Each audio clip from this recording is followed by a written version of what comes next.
अवंतिका नाम के एक सुंदर गांव में अमर नाम का एक सीधा साधा लकड़हारा रहता था।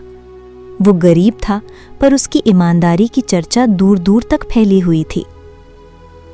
आज थोड़ा आराम कर लो जी, ये काम तो कभी खत्म नहीं होगा। तुम ठीक कहती हो, लेकिन ये लकड़ी काटने का समय है। अगर मैंने ध्यान नहीं दिया तो घर का गुजारा कैसे होगा? पर अपनी सेहत का भी तो ध्यान रखो, तुम अकेले ही इतना सब कुछ करते हो। अरे तुम फिक्र मत करो, मैं एकदम ठीक हूँ। बस एक कप गर्मा गर्म चाय बना दो, फिर मैं जंगल चला जाऊंगा।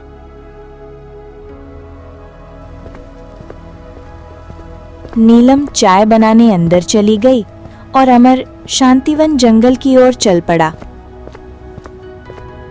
वो तेजी से जंगल में आगे बढ़ रहा था। तभी उसकी नजर चमचमाती वस्तु पर पड़ती है। अरे ये क्या चीज है? लगता है कोई भारी चीज है।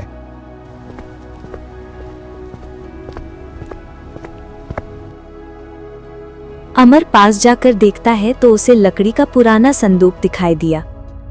यह तो एक संदूक है, इसमें क्या हो सकता है? अमर ने संदूक खोला तो उसकी आंखें चौंधिया गईं। अंदर सोने और चांदी के सिक्के चमक रहे थे। हे भगवान, इतना सारा खजाना, ये यहाँ कहाँ से आया? अमर ने कुछ देर सोचा, फिर संदूक को उठाकर अपने घर की ओर चल दिया। घर पहुंचने पर नीलम ने पूछा, अरे ये क्या लाए हो? इतना भारी क्या है? ये मुझे जंगल में मिला है, इसे खोलकर देखो। नीलम ने जैसे ही संदूक खोला, वो हैरान रह गई। इतना सारा धन ये कहाँ से आया? नीलम, ये संदूक मुझे जंगल जाते समय रास्ते में मिला। अब आप क्या करेंगे? अगर हम इसे रख ले तो हमारी सारी परेशानियां दूर हो जाएंगी। नहीं नीलम, ये हमारा नहीं है। ये किसी का खोया हुआ खजाना हो सकता है। इसे अपने पास रखना चोरी होगी। पर किसी को पता भी तो नहीं चलेगा ना कि ये तुम्हें मिला है। बात तो सही है, पर अगर इसका कोई असली मालिक हुआ तो उस पर उसका हक है। हम किसी और की चीज अपने पास नहीं रख सकते। तुम्हारी ईमानदारी कभी नहीं बदलती। ठीक है, जैसा तुम कहो। हाँ नीलम, ईमानदारी से बड़ा कोई धन नहीं है। अगर असली मालिक नहीं मिला तो हम देखेंगे क्या करना है। ठीक है जी, जो तुम्हें सही लगे वही करो। मैं तो बस चाहती हूँ कि हमारे घर में सुख शांति बनी रहे। मेरा भी यही सपना है। भगवान पर विश्वास रखो, सब ठीक होगा। पर इस खोए हुए धन को कौन ढूंढने आएगा जी? कोई आए या ना आए, जो हमारा नहीं उसे रखना गलत है। मैं कल सुबह इसे गांव के सरपंच जी को सौंप दूंगा। सरपंच जी को देना सही होगा? हाँ नीलम, वही सबसे समझदार हैं। वे असली मालिक को ढूंढकर ये धन लौटा देंगे। अमर, तुम हमेशा से ही सीधे और सच्चे हो। तुम्हारी ईमानदारी से मैं बहुत खुश हूँ। सही करना ही असली इंसानियत है। भगवान ने हमें अपनी मेहनत से कमाने के लिए बनाया है, दूसरों की चीज रखने के लिए नहीं।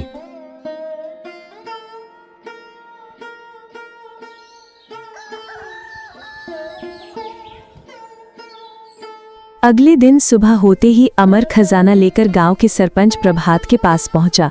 सरपंच अपने घर में आराम कर रहे थे। प्रणाम सरपंच जी, मैं आपसे एक जरूरी बात करने आया हूँ। अरे अमर, सुबह सुबह कैसे आना हुआ? सब ठीक है ना? जी सरपंच जी, कल मुझे शांतिवन जंगल में लकड़ी काटने जाते समय ये संदूक मिला। इसमें सोना चांदी भरा है। ये मेला नहीं है, इसलिए मैं इसे आपको देने आया हूं, ताकि आप असली मालिक को ढूंढकर लौटा सकें। इतना बड़ा खजाना? जी सरपंच जी, इसे आप अपने पास रख लीजिए। तुम्हारी ईमानदारी की मिसाल दी जाएगी अमर। आज के जमाने में कौन इतना ईमानदार होता है? ईमानदारी से बड़ा कोई धन नहीं है सरपंच जी। ठीक है, मैं इसे सुरक्षित रखूंगा और पूरे गांव में खबर फैला दूंगा। अगर कोई इसका असली मालिक हुआ तो उसे सौंप दूंगा। धन्यवाद सरपंच जी, अब मैं चलता हूँ। अमर वहां से चला गया, लेकिन सरपंच प्रभात की आंखों में लालच चमक रहा था। इतना बड़ा खजाना! अगर मैं इसे राजा ध्रुव को सौंप दूं तो मेरा नाम होगा, पर अगर मैं इसे अपने पास रख लूं तो राजा को देने की क्या जरूरत है? कौन जानेगा कि अमर को खजाना मिला था? मैं इसे अपने पास ही रख लेता हूं। सरपंच ने खजाने को अपने घर में छिपा दिया और किसी को कुछ नहीं बताया। शाम को उसकी पत्नी रमा ने खजाने के बारे में पूछा। ये संदूक कहाँ से आया? इसमें तो सोना चांदी भरा है। ये अमर को जंगल में मिला था। वो इसे राजा ध्रुव तक पहुंचाना चाहता था, पर मैंने फैसला कर लिया है कि इसे हम ही रखेंगे। पर ये तो चोरी है। अगर किसी को पता चला तो? किसी को कुछ पता नहीं चलेगा। अमर भोला भाला है, वो किसी से कुछ नहीं कहेगा। पर अगर राजा ध्रुव को पता चला तो? राजा तक बात पहुंचेगी ही नहीं। तुम चिंता मत करो, ये खजाना अब हमारा है। सरपंच प्रभात ने लालच में आकर अपनी ईमानदारी छोड़ दी। अमर को इस बात का कोई अंदाजा नहीं था।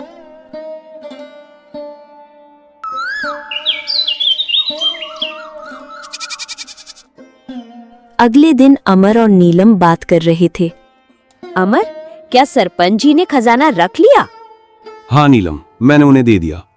अब वही असली मालिक को ढूंढेंगे। कहीं ऐसा तो नहीं कि? नहीं नीलम, सरपंच जी बहुत नेक इंसान हैं। वो ऐसा नहीं करेंगे। मुझे उन पर पूरा भरोसा है। फिर भी खजाने में बड़ा लालच होता है। मुझे डर लग रहा है जी। हमें अपना कर्तव्य निभाना चाहिए था, हमने कर दिया। अब जो होगा भगवान देखेंगे।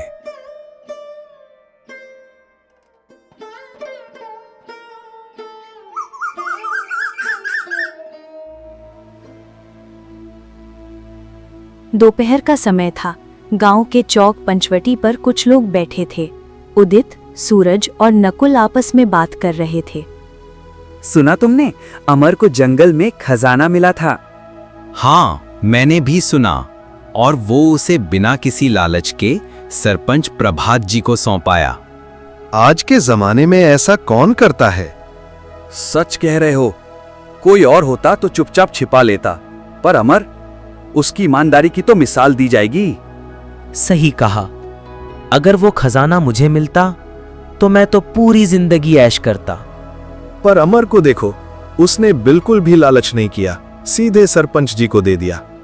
पर एक बात समझ नहीं आती, सरपंच जी को खजाना मिले 1 महीना हो गया, पर आज तक किसी ने असली मालिक के बारे में नहीं सुना। तुम ठीक कह रहे हो। न कोई मालिक सामने आया, न कोई खबर निकली। मुझे तो लगता है सरपंच जी ने खजाना राजा ध्रुव को नहीं दिया और सारा खजाना खुद रख लिया। अरे अमर को क्या पता था कि सरपंच जी क्या करेंगे? उसने तो अपनी तरफ से सही किया। लेकिन अब देखो ना, जब से खजाना मिला है, सरपंच जी का घर कितना चमक रहा है। हाँ, पहले तो इनके घर में पुरानी चारपाई थी, अब तो नया पलंग और गाड़ी भी आ गई है। हाँ भाई, और उनकी पत्नी भी हमेशा गहने पहनती है। ये सब अचानक कैसे हुआ? कहीं सरपंच जी ने खजाना अपने पास ही तो नहीं रख लिया? बात में दम तो है। 1 साल पहले तक तो उनके घर का बुरा हाल था और अब गांव में सबसे बड़ा घर उन्हीं का है। पर अगर ये बात अमर को पता चली तो? अमर को क्या? अगर राजा ध्रुव को खबर लगी तो सरपंच जी की खैर नहीं। अमर तो भोला भाला है, उसे क्या पता कि उसके खजाने का क्या हुआ। एक बात तो पक्की है, अमर की ईमानदारी ने तो सरपंच जी की किस्मत ही बदल दी। और अमर आज भी अपनी झोपड़ी में रह रहा है। चलो देखते हैं आगे क्या होता है।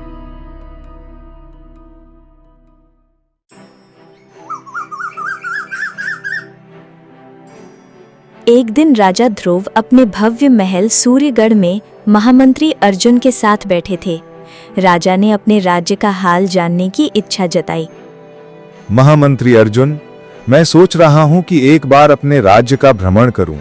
मैंने सुना है कुछ गांव के हालात ठीक नहीं हैं। महाराज, आपका विचार उचित है। अगर आप स्वयं जाकर देखेंगे तो सच्चाई सामने आ जाएगी। हाँ, पर मैं अपने असली रूप में नहीं जाना चाहता। हम दोनों साधारण कपड़ों में गांव का हाल जानने चलेंगे। जैसी आपकी आज्ञा महाराज।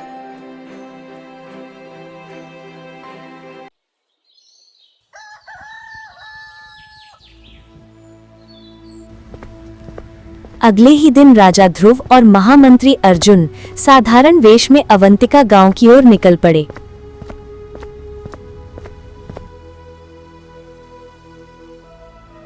महामंत्री, ये गांव तो काफी समृद्ध लगता है। हाँ महाराज, यही जानने की जरूरत है कि यहाँ कौन ईमानदार है और कौन नहीं।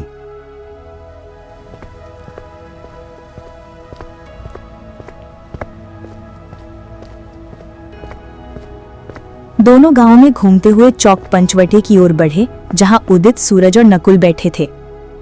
भाइयों, इस गांव में सब कुछ तो अच्छा है, पर एक बात समझ नहीं आई, यहाँ के सरपंच प्रभात जी इतने अमीर कैसे हो गए? हम तो साधारण लोग हैं, हमें क्या पता, पर जब से उन्हें खजाना मिला है तब से उनके दिन ही बदल गए। खजाना? किसका खजाना? कुछ दिन पहले अमर नाम के एक लकड़हारे को जंगल में खजाना मिला था। वो सीधा आदमी है, जाकर सरपंच प्रभात जी को सौंप आया। अगर अमर ने खुद रख लिया होता तो किसी को क्या पता चलता? सही कह रहे हैं आप, पर अमर ऐसा नहीं है। उसे लगा कि खजाना किसी और का है, इसलिए उसने सरपंच प्रभात जी को दे दिया।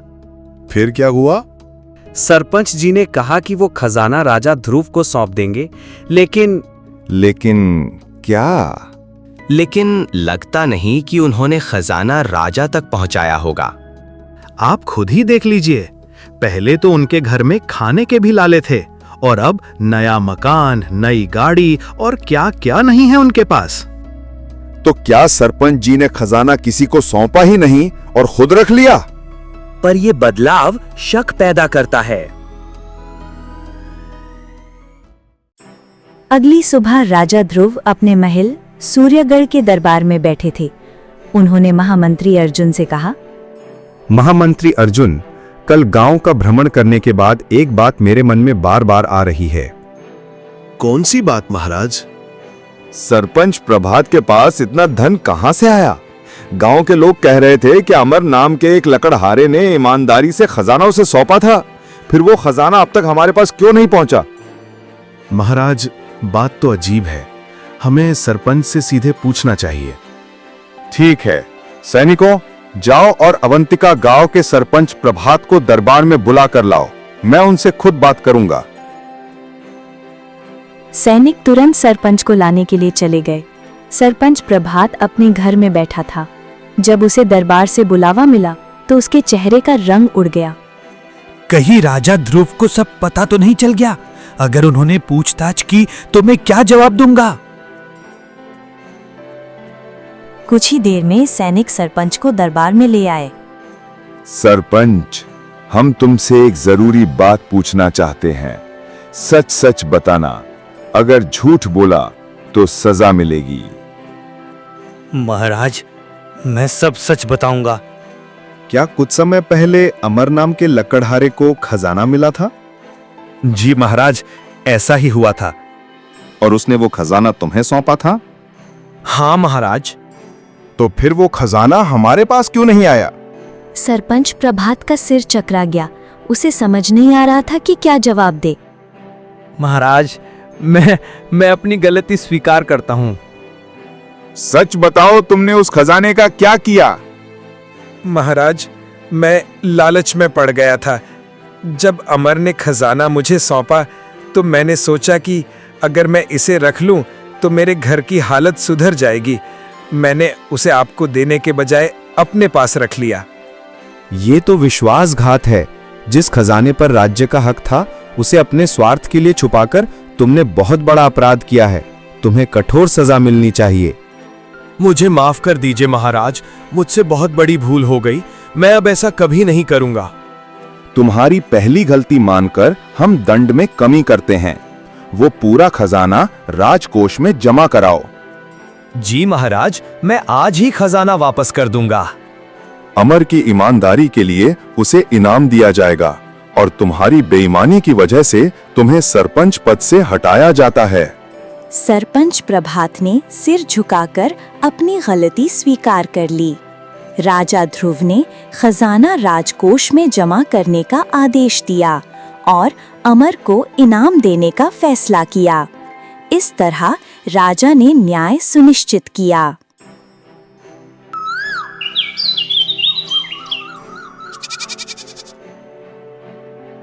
अगले दिन राजा ध्रुव ने अमर को दरबार में बुलाने का मन बनाया। उन्होंने महामंत्री अर्जुन से कहा, महामंत्री अर्जुन, मैं सोचता हूँ कि अमर को दरबार में बुलाया जाए। उसकी ईमानदारी ने मेरा दिल जीत लिया है। ऐसे व्यक्ति को सम्मानित करना हमारा कर्तव्य है। महाराज, आपकी बात बिल्कुल सही है। आजकल ऐसे ईमानदार व्यक्ति बहुत कम मिलते हैं। उसे सम्मानित करना पूरे राज्य के लिए एक मिसाल बनेगा। हाँ महामंत्री, मैं उसे इनाम में धन और कुछ उपजाऊ जमीन देना चाहता हूँ ताकि उसका जीवन सुखी हो सके। और हाँ, मैं उसे अपने दरबार में एक सम्मानित पद भी दूंगा। ये बहुत अच्छा फैसला है महाराज। मैं अभी सैनिकों को आदेश देता हूँ।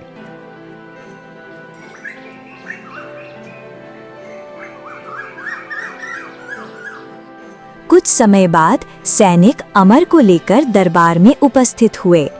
अमर थोड़ा घबराया हुआ था। आओ अमर, पास आओ। तुम्हारी ईमानदारी के चर्चे पूरे राज्य में हो रहे हैं। महाराज, मैंने तो बस अपना कर्तव्य निभाया है। ये कोई छोटा काम नहीं है अमर।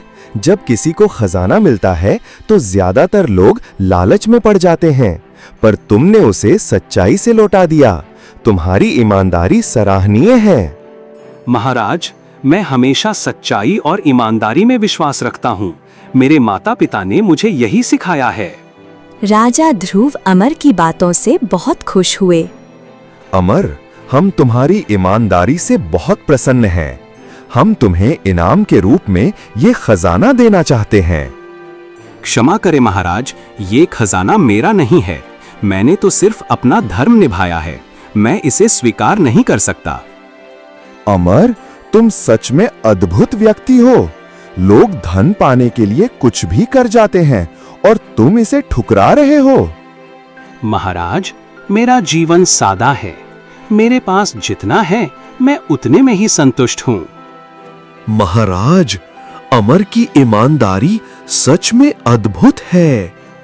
अमर, तुम्हारी ईमानदारी को देखते हुए हम तुम्हें अपने दरबार में एक सम्मानित पद देना चाहते हैं। यहाँ रहकर राज्य की सेवा करो। महाराज, मैं एक साधारण लकड़हारा हूँ। क्या मैं इस लायक हूँ?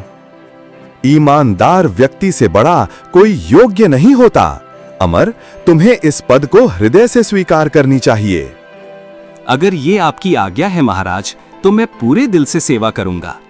राजा ध्रुव ने अमर को अपने दरबार में एक महत्वपूर्ण पद दिया और साथ ही खेती करने के लिए उसे अतिरिक्त भूमि भी प्रदान की। अमर ने पूरी निष्ठा से राजा की सेवा की। अपनी ईमानदारी और मेहनत से वो पूरे राज्य में सम्मानित हुआ।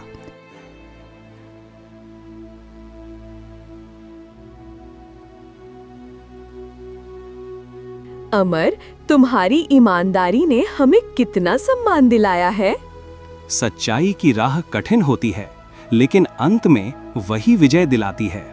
इस प्रकार अमर को अपनी ईमानदारी का उचित फल मिला। राजा के दरबार में उसका सम्मान बढ़ता गया और वो अपनी सादगी और सत्यनिष्ठा के साथ सुखी जीवन व्यतीत करने लगा। अगर आपको ये कहानी पसंद आई हो तो लाइक करें, अपने दोस्तों के साथ शेयर करें और अपनी राय कमेंट में बताएं। आपका साथ हमें और भी मज़ेदार और प्रेरणादायक कहानियाँ लाने की ताकत देता है। तो सब्सक्राइब करके हमें और ज़्यादा मेहनत करने का हौसला दें।